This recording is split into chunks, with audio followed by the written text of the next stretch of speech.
त्यांना लावायला. नाही ते नाही येत आवाज, काय विषय नाही.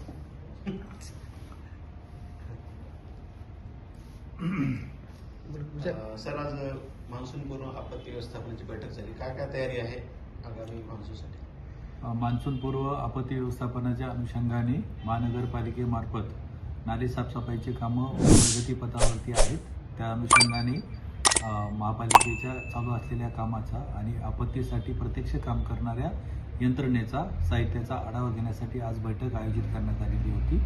त्यामध्ये महापालिकेचे सर्व प्रमुख HODs तसेच निमंत्रित सदस्य म्हणून PWD विभागाचे कार्यकारी अभियंता, MSCB, इरिगेशन यांचे प्रतिनिधी उपस्थित होते. त्या अनुषंगाने महापालिकेमार्फत चालू असलेल्या नाले साफसफाईचं काम हे 60 ते 70% नैसर्गिक नाल्यांचं काम झालेलं आहे. उर्वरित काम हे 31 मेपर्यंत करण्याची सूचना देण्यात आलेल्या आहे. त्यासोबतच जे अर्धवट स्थितीत कामं आहेत तर ते पूर्ण करण्याच्या PWD विभागास आणि महापालिकेच्या संबंधित HODंना सूचना देण्यात आलेल्या आहेत.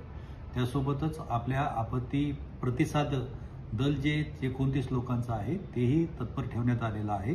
त्यांचं मॉक ड्रिल उद्या घेण्याचं सांगण्यात आलेलं आहे. त्यासोबतच साहित्याचीही चाचणी त्यायोगे होणार आहे. अशा पद्धतीने महापालिका ही आपत्ती व्यवस्थापनाच्या दृष्टिकोनातून पूर्णपणे कामं करण्याच्या तयारीत आहे. शहरात एक खोदकाम आता करण्यास कधीपासून बंदी घातली जाणार? शहरामध्ये अमृत 2 योजनेअंतर्गत पाणी पुरवठा, ड्रेनेज या दोन्ही योजनेची कामं चालू आहेत. त्यासाठी वेळोवेळी खोदकाम करण्याची आवश्यकता असते. त्यासोबतच शासकीय PWD विभाग व महापालिकेचा PWD विभाग यांच्यामार्फतही रोडसाठी खोदकामाचे काम चालू असते. हे सर्व कामं आपण 5 जूनपर्यंत त्यांना चालू ठेवण्याचे निर्देशित केलेले आहे. तोपर्यंत ही कामे जी चालू आहेत ती पूर्ण करावे आणि नवीन कोणतेही काम 5 जून नंतर चालू करण्यात येऊ नये अशा सूचना दिलेल्या आहेत.